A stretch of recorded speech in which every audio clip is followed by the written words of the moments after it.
Hey guys, it's Talander here, and welcome back to another video of my good friends on the internet. And today, I'll be doing a bit of review on this camera right here, which is this is the Instax Mini film camera. It's a camera, obviously. There's definitely a lot like it as well. But it's actually one of my favorite cameras right now for taking photos. I prefer it way more for my standard iPhone, which is this thing right here. I fucking hate the photos that come out of it. Don't get me wrong, I'm able to take fairly decent photos with it. You kind of have to do a bit of editing to photos the way I want it to look, and I just don't really like the way iPhone photos really look at all. I'm not a big fan of it. I have my Canon T1i as well, and I have it using a 50mm lens as well, the APS-C camera, so a little bit bigger than the sensor that this camera uses, even though this is a VHS camera. But today I'm going to be talking about this camera right here. First of all, there's actually a fairly basic camera, right? You don't really have that much options for adjusting the exposure or the aperture, so you have right here, I don't know if you guys can really see that, but that is for, I guess, in the house. You could switch it to photos in a cloudy environment, and then finally for sun, extremely sunny. Where I live doesn't really get that sunny, it's actually kind of dull, but in general, it's a pretty good camera, I guess. It's a film camera as well, so it's not digital. You put the film in here.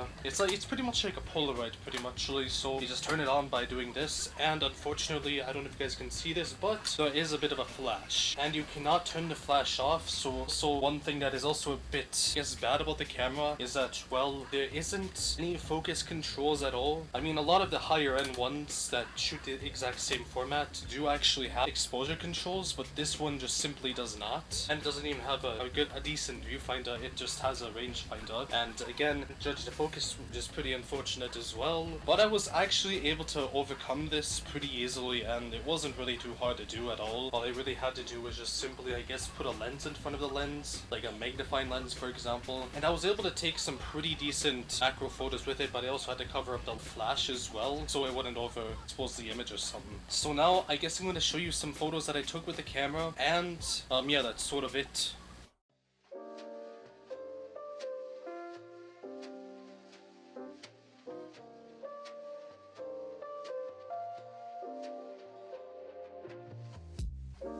Guys, so I finally got done showing you guys the actual photos that I came from this little camera, this little instant camera thing. Yeah, so I really wish I was able to take more photos. I'm obviously on a little bit of a budget right now, but one thing that is also really irritating about the film, at least for me, I don't know if this is just because I live in like a kind of a pretty cold environment or something, but a lot of times the film photos are duds. Like half the time you'll get like a pack of 10, right, with this camera, and half of the photos will actually come out and the other half will just be completely blank and not even have anything on them, and I'm not really too sure what that's about. I noticed that, like, for example, like the last pack, obviously, you know, they were almost all blank for whatever reason. I think it just might be because it was an older pack it had for like a couple months. But if you leave a pack, like the film for this, if you leave it for about like a month and thinking like, oh, it's gonna be just fine, it's not. When you want to use this camera, right, you always have to get new film for it. You just can't leave the film sit in the camera, otherwise film might go bad, and it just might be the case where like, oh, only like a couple of the photos are gonna be good, and then the rest of the photos are just gonna be not turning out too well.